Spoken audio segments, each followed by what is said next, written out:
only group of English people went there, they conquered. Why?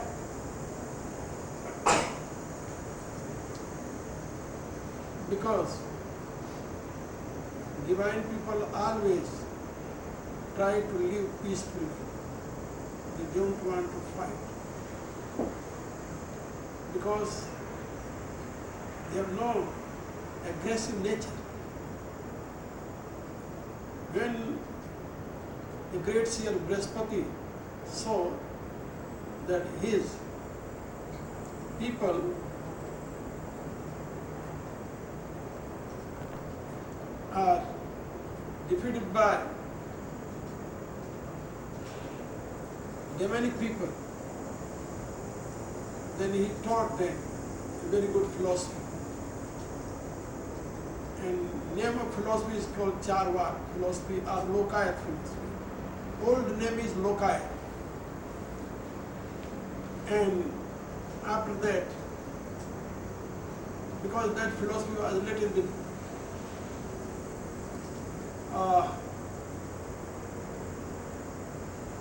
some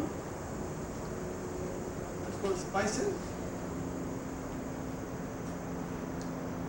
due to that, and become famous as the Charvak philosophy.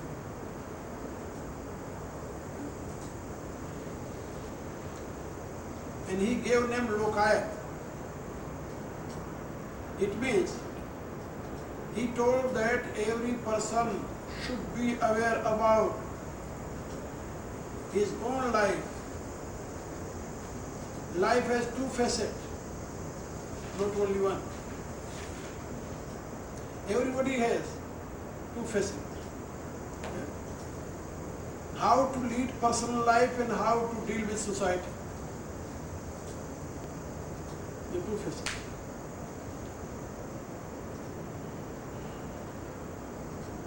If you want to lead spiritual life, you must be aware about society too.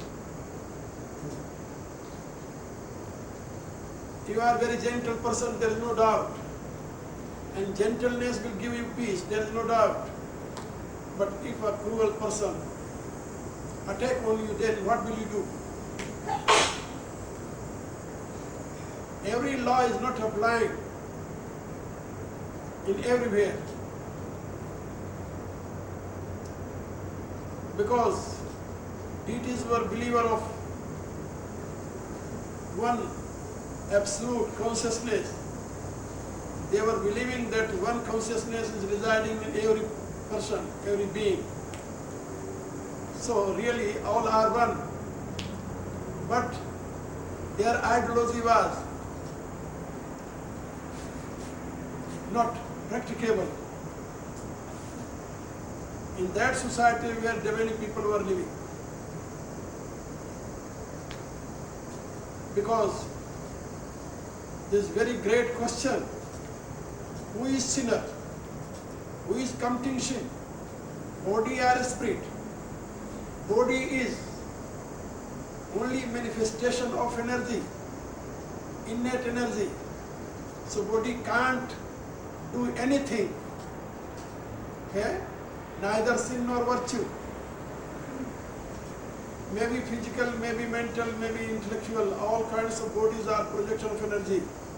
And energy is innate, consciousness. Then energy can't be responsible for any kinds of work.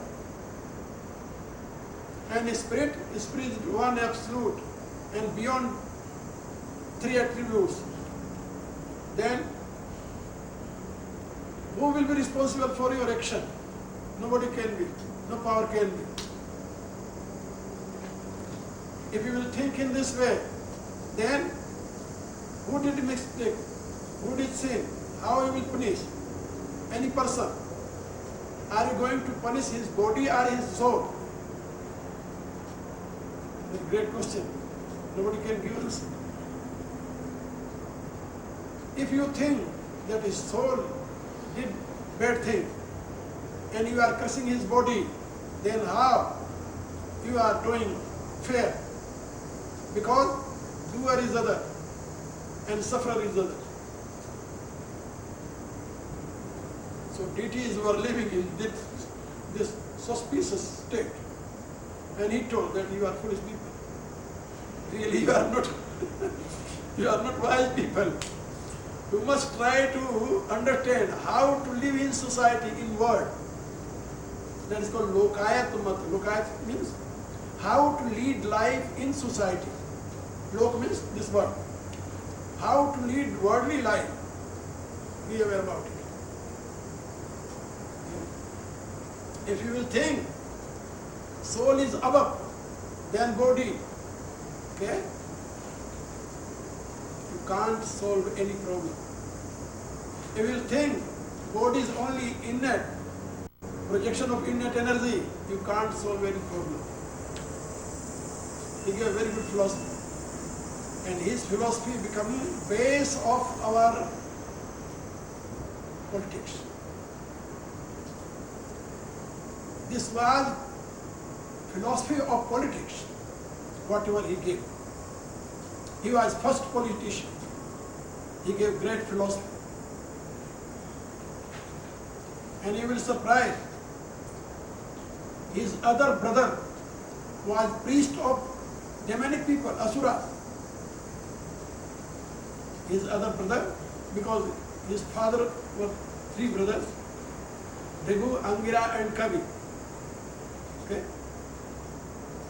And in Mahabharata, the Santi Anushasana Parva, it was very clearly, described. So Brihaspati's brother were father were three brothers. First was Bhrigu, second was Angira, and third brother was Kavi. Okay? So he was son of Angira, and son of Bhrigu was priest of, Asura. Because Asuras were, both were, children of one father. His name was Kashyapa. So Asuras and Devas were brethren, as a Kaurava and Pandava, the same way. They are brethren. One father, but two different mothers. They are very near to Kaurava and Pandava too. Okay? So, Shukracharya become priest or Acharya, or guide in other words. In other words, they are prime minister too, not only priest.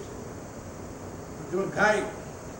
So Shukracharya was guide of Asura, and Brihaspati become guide of deities, Devas. Okay? But Shukracharya was very great politician, and he was great seer too. He was great politician and great seer. So he taught his own philosophy. Due to that, those asuras were very great. They always conquered deities, okay, and enjoyed their own share too. And after that, Brihaspati became fed up, and he thought that how I can protect my own people. Then he requested, he sent his son to Shukracharya, go and learn his philosophy and come and then teach our people. Because these humble people don't know how to lead life, how to lead worldly life. They are very gentle people. So what happened? In the end, Brihaspati taught this philosophy, how to lead worldly life. He gave a political ideology, and his ideology was accepted as a political, philosophy. So there are two different philosophies. Political philosophy taught by Shukracharya and political philosophy taught by Brihaspati. Okay. Two. They are base of our Indian politics still now. And philosophical treatises are only related to two great people. And Shukraniti and Brihaspati Niti. So, great seer Brihaspati gave that philosophy. But though that philosophy was only for politicians, for king, okay, but that was populated or spreaded among mankind, and people become followers of that philosophy, and they become theists. Okay? And they declared that if a great seer Brihaspati, taught this philosophy, then this philosophy is very valuable, and this is against Veda, and it means Brihaspati was against Veda too. Though Brihaspati was not against Veda, he was a great seer. So he taught that philosophy in special, critical position for his own people.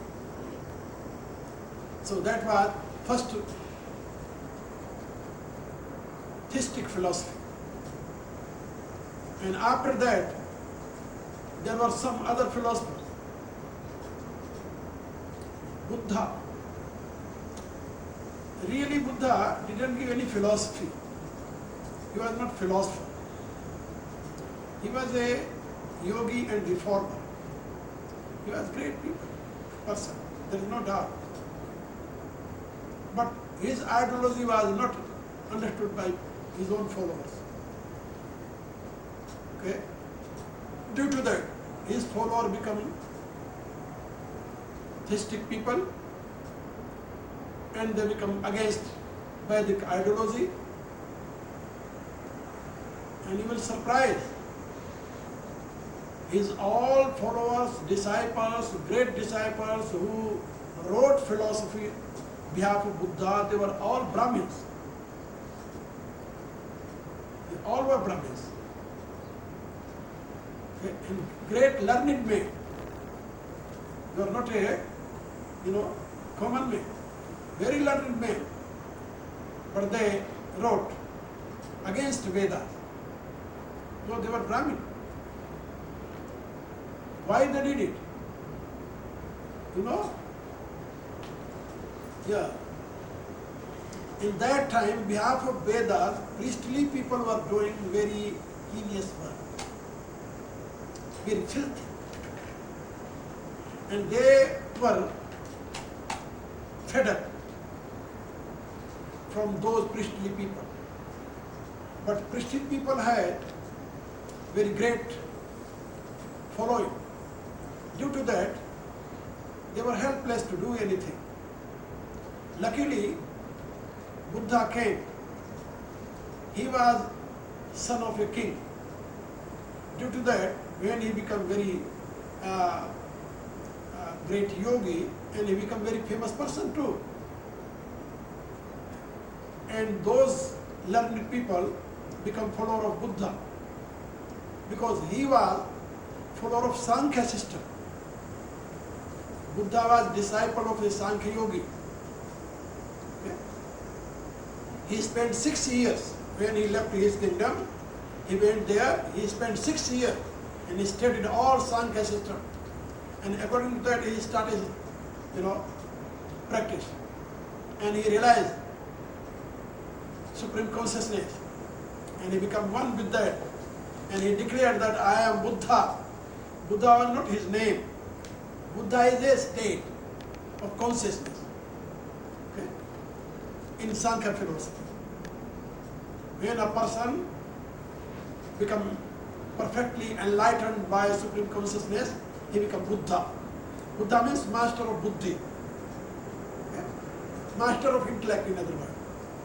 Because mostly people become master of senses, master of mind. Only God is master of intellect, not all common person. Okay? Not all person can be. Only that person who achieved the highest level of consciousness and become one with supreme consciousness. And according to Bhagavad Gita, he who achieved godhood, become master of Buddha, a buddhi, means intellect. Due to that, such kind of person was accepted as a Buddha. Buddha means evam buddhe param Buddha. Whatever is beyond buddhi.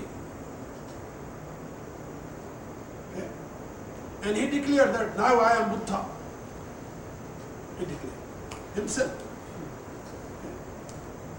And then whatever he, people came to him and they questioned and he answered easily. And when he gave answer easily, all questions, then they become follower of him. And all were Brahmin, they got a proper chance, good chance, and they declare, they are fighting against priestly people. It was a great revolution in India. Okay? And Buddha was not really agnostic person, or not theistic person too. He was follower of Sankhya system. But after that, after him, and after his disciples too, about 300 years after Buddha, his all work, his all teaching was collected, okay, in the form of book that called Tripitaka. Okay? And when person want to create a new, sect, always he adopts some special ideology, and that ideology become, separate from that ideology who were fashioned in that, age, that era. So those, philosophers did that. And they criticized that, and they taught, whatever they taught, that was really Sankhya philosophy. But they twisted that. Okay? They twisted that Sankhya philosophy, and they denied that Purusha. They denied Purusha, and they accepted only divine energy, only energy, and energy in itself is divine. Okay? There is no need to accept any divine power besides energy, and beyond energy too, they declare in this way. Okay? So, they were against Veda due to that. And their philosophy were divided into 4 parts. Okay? Because in first they were follower of Buddha and they believe Buddha is a guru. And after that a new cult appeared among them. And they believe Buddha is not guru but he is God. Okay? He is incarnation of Bodhisattva.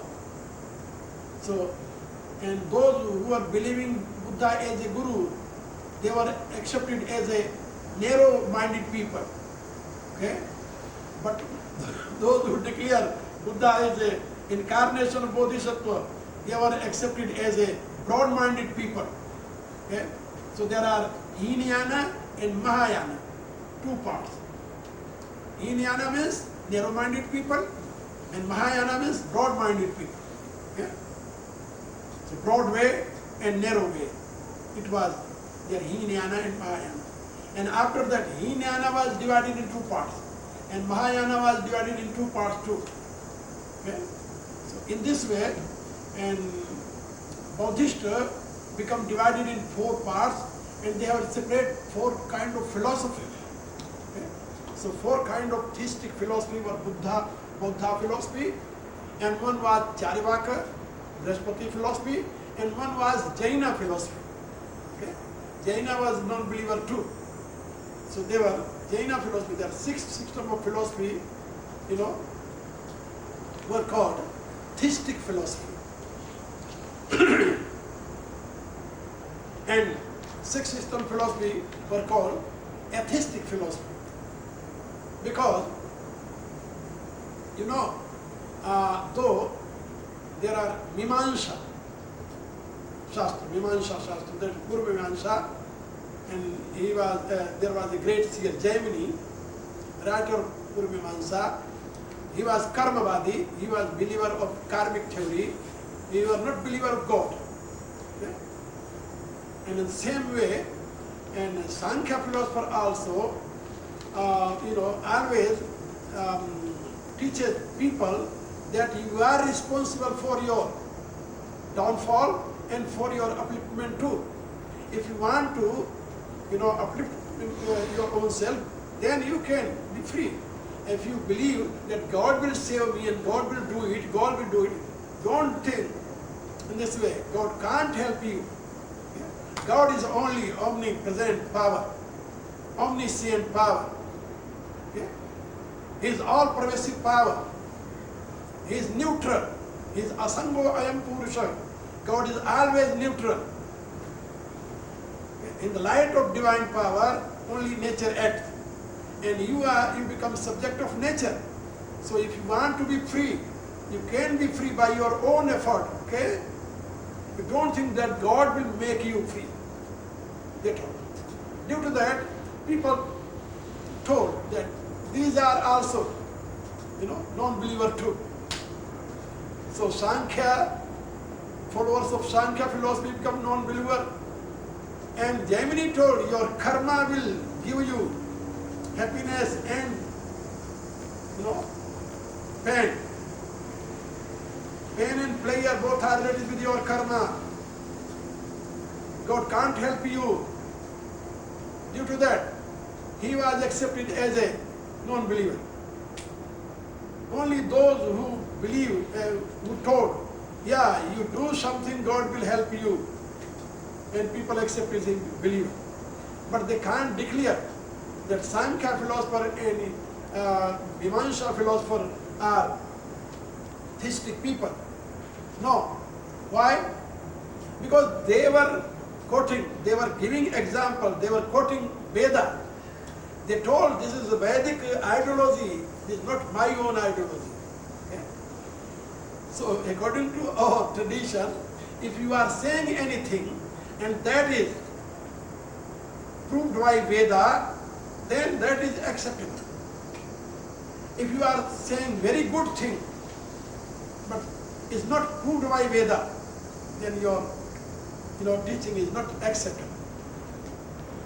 Because Nastiko Vedanindaka, Manu, a great seer Manu declared that Nastika is only he who is criticizing Veda, who is not believing in Veda.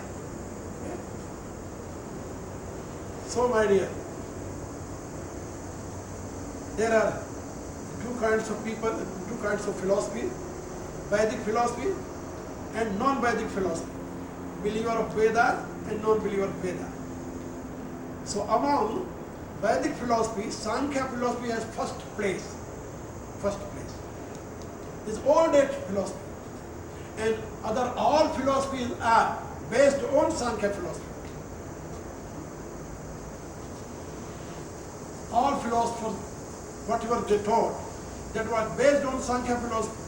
So if you will understand Sankhya philosophy, you will be able to understand all philosophical, ideology, whatever were, taught by great seers. And we are Sanatan Dharma, followers of Sanatan Dharma. We believe really in Veda. Veda is our, we can say that Veda is our spinal cord. Okay? As we can't think about our existence without spinal cord. Okay? In the same way, we can't think about our culture, about our life, way of life, about our dharma, about our anything without Veda. Okay? Veda is our spinal cord. We are aware of it. And Vedic hymns are not a poetical work. That is only very great scientific description in poetry. And I think that very hard to understand that and very hard to know that. And those people who are living on surface, okay, has no deep, thought and not entering into deep, they can't understand Veda, they can't follow it. So Sankhya philosopher told that these Vedic hymns are collection of experience of great yogis. There are some other differences too. Yeah. Some philosophers believe that Veda is, godly teaching. Veda was taught by Godhead. Sankhya philosopher told no, because God can't teach what God is. If you will think about that, so then automatically you will understand that God is not teacher. And who is teacher? And Sankhya philosopher taught first Purusha is teacher. And who is first Purusha? That is not supreme God. That is accepted as a God too, as I told yesterday. That is Hiranyagarbha. That is Hiranyagarbha. Hiranyagarbha is first Purusha, cosmic Purusha in other words. Okay. But cosmic Purusha can't teach in this way as a person is teaching. When a great seers, by meditation, enter into higher level of consciousness, and that time they become one with cosmic Purusha, and then they receive knowledge from cosmic Purusha in that way. Okay? When they receive knowledge by cosmic Purusha, then they write in a poetic way. So, hymns was written by seers, okay? But knowledge was bestowed by cosmic Purusha into level of samadhi, into level of higher consciousness, into samadhi, okay? And whatever great seers wrote in poetic form, that was written by those great seers who are living in samadhi. Okay? So this is called samadhi language. This all Vedic literature are related with samadhi language. What samadhi is? Complete engrossment into supreme consciousness. When a person becomes one with cosmic Purusha, that's called samadhi. Samadhi, the two words. When intellect becomes momentless, buddhischa na vicheshtati tamahu paramang gatim. In Veda declared, yada panchavatishtante jnanani manasa saha. When your five cognitive senses become calm and quiet, become still perfectly with your mind, and buddhischa na vicheshtati, and your intellect become calm and quiet and movementless too. There is no ego, there is no I amness, there is nothing. In that state is called tamahu paramangatim. That is called highest state of samadhi.